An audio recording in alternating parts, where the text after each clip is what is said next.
Gather around, everyone, and sit the fuck down and shut the hell up, because I'm about to tell you a freaking story. This is a story of both exciting adventure and tragedy. This is a story of Tony Ramone. Today is a very exciting adventure for our friend Tony Ramone. It's his first day in the fabulous city of Los Santos, the beautiful garden state of San Andreas.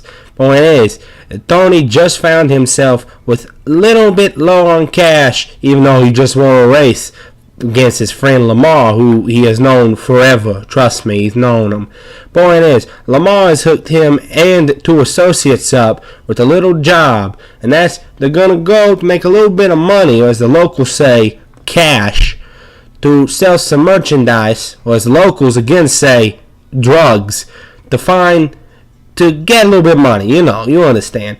Point is that they're in this nice car by the way owned by Tony himself. That's right, he had it shipped in. It's very nice. However, the thing is that Tony doesn't know these fellas, and as they do seem to be quite wild and himself quite inebriated, they're gonna get there, they're gonna find it's a little different from back home. And well, I'm not gonna tell you where Tony's from, but you could probably assume, like every other greasy Italian guy, he's from New York, as Italians are.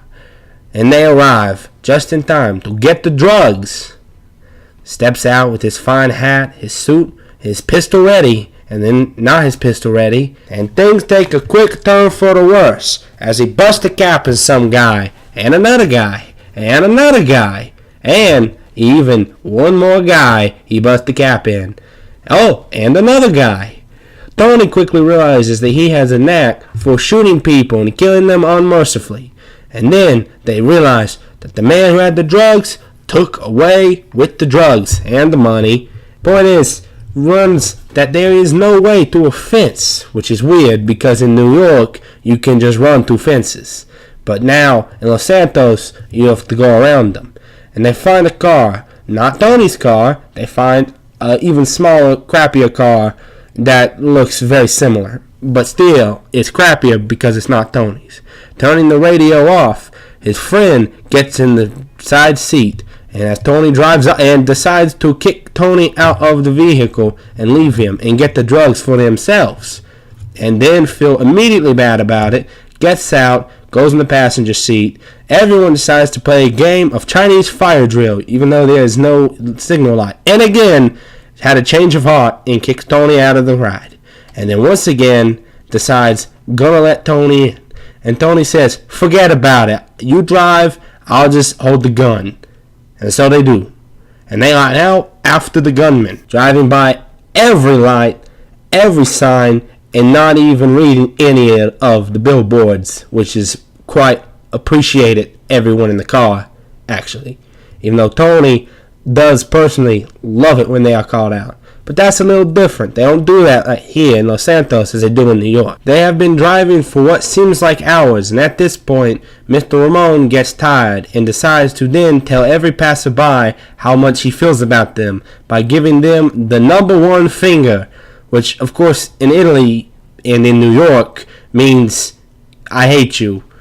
At that moment, Tony decides he has lost interest in driving and is going to learn to fly. Then realizing when he meets the sign, this is not going to happen and he is going to have to drive. Luckily, his companions are willing enough to oblige them in this idea of experimentation.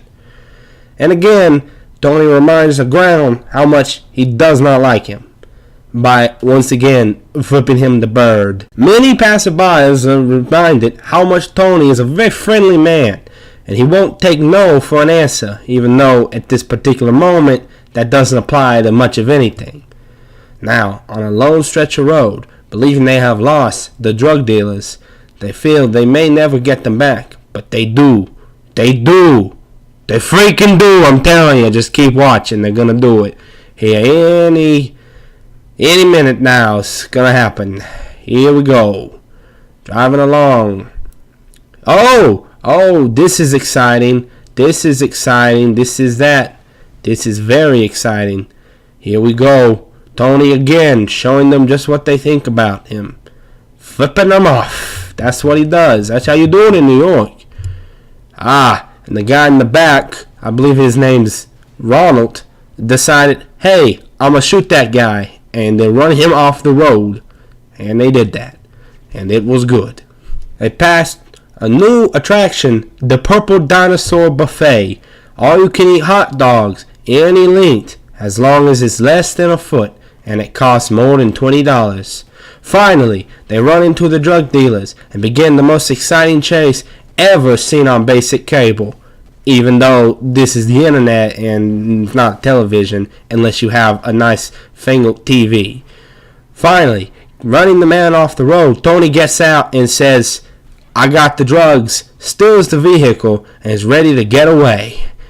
And, okay, turns on his favorite talk radio while Gerald doesn't get off the freaking hood. Get in the car, Gerald. About freaking time, you idiot. Anyways, they're about to drive off. Again, turning on his favorite radio station, which he had just discovered just at that moment. And there goes the tire. Just Tony's luck. Just Tony's luck. Time to flip off the everybody, because he's angry. This time, driving and angry, which is not a very good combination unless you are of a Chinese type. Was that racist?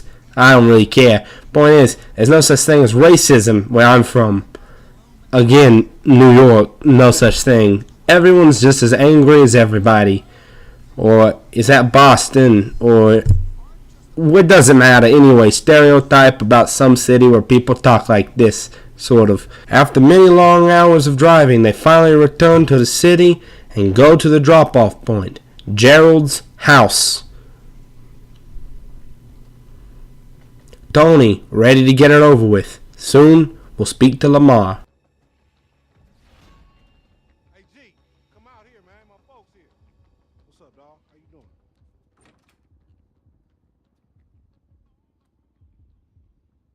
Well, goddamn you, antisocial motherfucker. You gonna speak? Hey, see? I told you. Y'all gonna get along great. Y'all can take this shit on the road and have your little ventriloquist act going on. Maybe you can stick your hand up his ass. Give him the dough. Yeah. All right, here. It's right. Don't bother counting it. You get anything else interesting, bring it my way. Yeah. What I tell you, motherfucker? He like you. And now you got you some bread. What you need to do is go get you some motherfucking gear, because you bummy as fuck. You can't be walking around with me looking like that. You need to better representate yourself. You know what I'm talking about? Hey, G, don't get lost, fool. Come on, man, tear that shit off, man. I need my commission. G, you hear me, dog? I need my commission, nigga. You about a stingy motherfucker, man.